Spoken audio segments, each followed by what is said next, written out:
Hello students. तो पिछले video में आपने देखा the method of completing the square से किसी क्वाड्रेटिक इक्वेशन के रूट्स कैसे निकालते हैं। आपने वो सारे स्टेप्स भी देखे। अब हम सिर्फ उन्हीं स्टेप्स को कुछ और एग्जांपल्स में रेप्लिकेट करेंगे। ये एक एग्जांपल है। इसमें हमें इक्वेशन 4x² + 3x + 5 = 0 के लिए रूट्स फाइंड आउट करने हैं। तो स्टेप नंबर 1 में हमने वही किया। x² का जो कोफिशिएंट था 4, उससे हमने पूरे इक्वेशन को डिवाइड कर दिया। इसके बाद स्टेप नंबर 2 में हमने जो x का कोफिशिएंट था उसको 2 इक्वल पार्ट्स में डिवाइड कर लिया, 3/8x + 3/8x। स्टेप नंबर 3 के अंदर हमने 3/8 का स्क्वायर को एक बार जोड़ दिया और एक बार माइनस कर दिया। इसके बाद स्टेप नंबर 4 में हमने x को कॉमन लिया और 3/8 को कॉमन लिया, और बाकी दोनों जो कांस्टेंट्स थे उनको हमने राइट हैंड साइड पर मूव कर दिया। अब यहाँ से आगे आप देखिए कि लेफ्ट हैंड साइड में तो x + 3/8 का होल स्क्वायर बन गया। राइट हैंड साइड में जब आप सॉल्व करेंगे तो ये आ रहा है माइनस का 71/64। अब माइनस का 71/64 है, कहने का मतलब ये है कि ये जो वैल्यू है वो लेस देन ज़ीरो होगी। अब अगर ये लेस देन ज़ीरो है तो इसका मतलब इसका स्क्वायर रूट हम नहीं कैलकुलेट कर पाएंगे,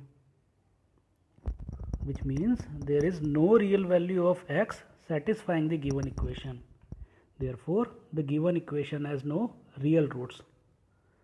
अगर इसकी वैल्यू लेस देन ज़ीरो आ गई तो हम कहेंगे कि इस इक्वेशन के लिए कोई रियल रूट्स नहीं है।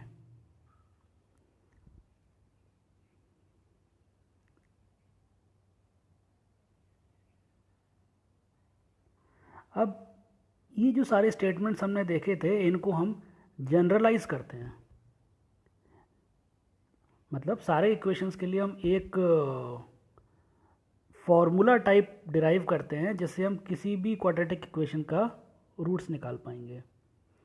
कंसीडर कर लीजिए एक क्वाड्रेटिक इक्वेशन है ax² + bx + c = 0 where a is not equal to 0।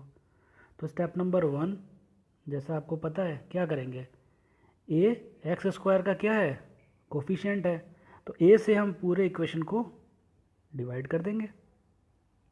इसके बाद जो x का कोफिशिएंट है b/a, इसका हाफ, यानी इसको 2 इक्वल पार्ट्स में हम डिवाइड कर लेंगे। तो b/a के 2 इक्वल पार्ट्स क्या हो गए, b/2a और b/2a। अगर आपको थोड़ा सा भी कन्फ्यूजन है तो इसका मतलब मैं आपको बता देता हूँ कि 1/2 से आप b/a को मल्टीप्लाई कर लीजिए हाफ करने के लिए, यानी ये हो जाएगा b/2a। नेक्स्ट वाले स्टेप के अंदर हम सेम b/2a यानी x का जो कोफिशिएंट है इसका स्क्वायर करके एक बार तो जोड़ लेंगे और एक बार माइनस कर देंगे।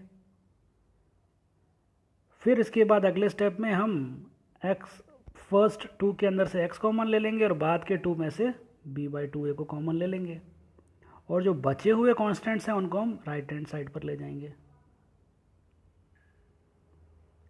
इसके बाद वाले स्टेप में लेफ्ट हैंड साइड में तो x + b/2a का होल स्क्वायर बन गया, और राइट हैंड साइड में हम सॉल्व करेंगे तो ये आ जाएगा b² - 4ac / 4a²। नेक्स्ट वाले स्टेप में हम दोनों साइड का स्क्वायर रूट ले लेंगे। जब लेफ्ट हैंड साइड में स्क्वायर रूट लेंगे तो ये आ जाएगा x + b/2a, और राइट हैंड साइड में जब स्क्वायर रूट लेंगे तो जो न्यूमरेटर है वो तो हो जाएगा √(b² - 4ac), और डिनोमिनेटर जो है वो 4a² का स्क्वायर रूट यानी 2a, और इसके आगे हमने लगा दिया क्या, वही प्लस माइनस, क्योंकि ये वैल्यू एक बार तो प्लस में होगी और एक बार माइनस में होगी। इसका मतलब जो नेक्स्ट वाला स्टेप है उसमें x की वैल्यू क्या हो जाएगी, हम b/2a जो है इसको उठा करके राइट हैंड साइड में ले जाएंगे, तो ये हो जाएगा माइनस का b/2a। तो माइनस का b/2a के साथ एक बार तो हम प्लस कर देंगे बाकी वैल्यू को, और माइनस के b/2a में एक बार हम माइनस कर देंगे पूरी वैल्यू को। तो 2a यहाँ से भी कॉमन एलसीएम और यहाँ से भी 2a एलसीएम।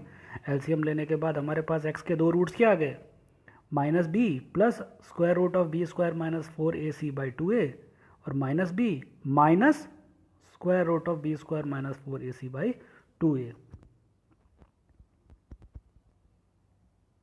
आगे यहाँ से आगे हम क्या करेंगे, अगर किसी भी क्वाड्रेटिक इक्वेशन का हमको रूट्स निकालने होंगे तो सिंपल हम यहाँ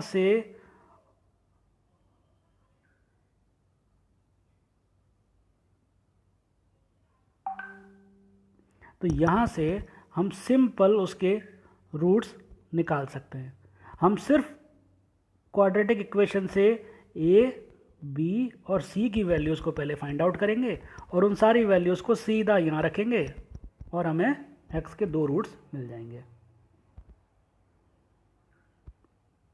सो the roots of ax square plus bx plus c are minus b plus square root of b square minus 4ac by 2a and minus b minus square root of b square minus 4ac by 2a if b square minus 4ac is greater than equal to 0। यानी ये जो square root के अंदर वाली value है, अगर ये 0 या 0 से ज़्यादा होती है तो उस केस में दोनों रूट्स ये होंगे। If b square minus 4ac is less than 0 it means the equation will have no real roots. क्यों? क्योंकि b स्क्वायर माइनस 4ac की वैल्यू अगर लेस देन 0 होगी तो उसका स्क्वायर रूट निकलेगा ही नहीं, और अगर स्क्वायर रूट नहीं निकलेगा तो इसका मतलब कोई भी रियल रूट्स नहीं होंगे। Thus, if b square minus 4ac is greater than equal to 0, then the roots of the quadratic equation ax square plus bx plus c equals to 0 are given by minus b plus minus under root of b square minus 4ac by 2a। यानी हमने एक बार में ही दोनों लिख दिए plus minus लगा करके, एक बार तो ये प्लस है और एक बार ये माइनस है, तो हम इसको शॉर्ट में ऐसे लिख सकते हैं। और इस फॉर्मूले को जिससे हम क्वाड्रेटिक इक्वेशन के रूट्स फाइंड आउट करते हैं उसको हम कहते हैं क्वाड्रेटिक फार्मूला। तो आप ध्यान रखिएगा, अगर क्वेश्चन में आता है कि क्वाड्रेटिक फार्मूला से क्वाड्रेटिक इक्वेशन के रूट्स निकालने हैं तो आप इस फॉर्मूले से निकालेंगे, नहीं तो आप पहले वाले स्टेप्स से निकालेंगे। आप सिर्फ ये देख लीजिएगा, अगर वो method of completing the square बोल रहा है तो आप वैसे निकालेंगे, अगर क्वाड्रेटिक फार्मूला से क्वेश्चन पूछा गया है तो आप ऐसे निकालेंगे।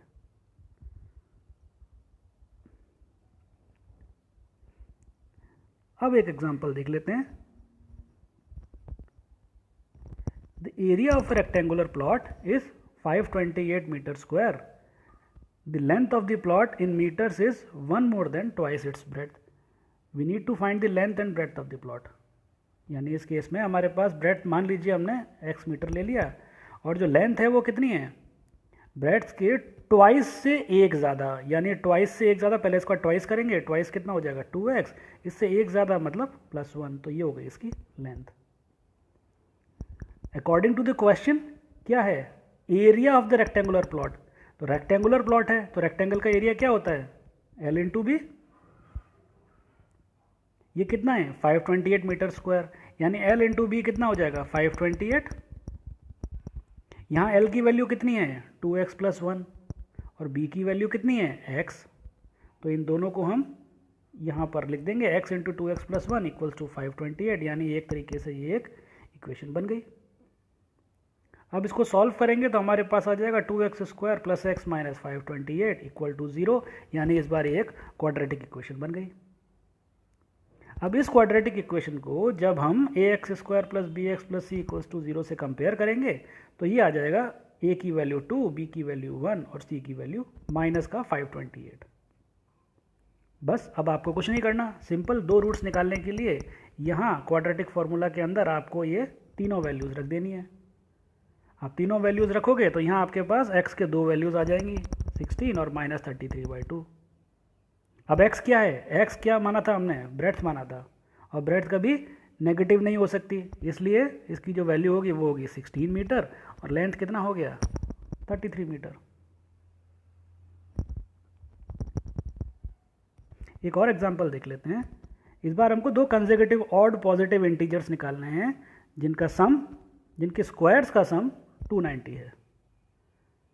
अब आपको पता है ये पॉजिटिव नंबर्स जो होते हैं, ऑड नंबर्स जो होते हैं या इवन नंबर्स जो होते हैं उनमें हमेशा +2 करने से वो नेक्स्ट नंबर मिलता है। तो यानी कोई भी ऑड नंबर है, जैसे 1 है तो +2 करेंगे तो 3 आएगा, +2 करेंगे 5 आएगा, +2 करेंगे 7 आएगा, और ये चलता रहेगा। इसीलिए जब दो पॉजिटिव इंटीजर्स हमको ऑड वाले लेने हैं तो एक मान लीजिए हमने x ले लिया, तो दूसरा क्या होगा x+2, क्योंकि उसमें 2 ऐड करने से नेक्स्ट वाला ऑड इंटीजर मिलेगा। क्वेश्चन के हिसाब से क्या करना है, दोनों पॉजिटिव ऑड इंटीजर्स का स्क्वायर करना है और उनका फिर सम करना है, तो 290 आएगा। यानी x² और इसमें x+2 का होल स्क्वायर, दोनों को जोड़ दिया तो आना चाहिए 290। इसको सॉल्व करने से हमारे पास इक्वेशन आ जाएगी x² + 2x - 143 = 0। तो यहाँ से हम a, b और c की वैल्यू निकाल सकते हैं। इसके बाद वही, हमें कुछ नहीं करना, क्वाड्रेटिक इक्वेशन के अंदर x की वैल्यूज़ निकालने के लिए a, b और c की वैल्यूज़ हम रख देंगे, तो हमारे पास दो आंसर आ जाएंगे, 11 और -13। अब एज पर दी क्वेश्चन क्या है कि दोनों कंसेक्यूटिव ऑड पॉजिटिव इंटीजर्स हैं, इसीलिए -13 तो इसकी वैल्यू हो ही नहीं सकती, तो x की वैल्यू हो जाएगी 11 और नेक्स्ट जो दूसरा कंसेक्यूटिव ऑड पॉजिटिव इंटीजर होगा वो हो जाएगा 13।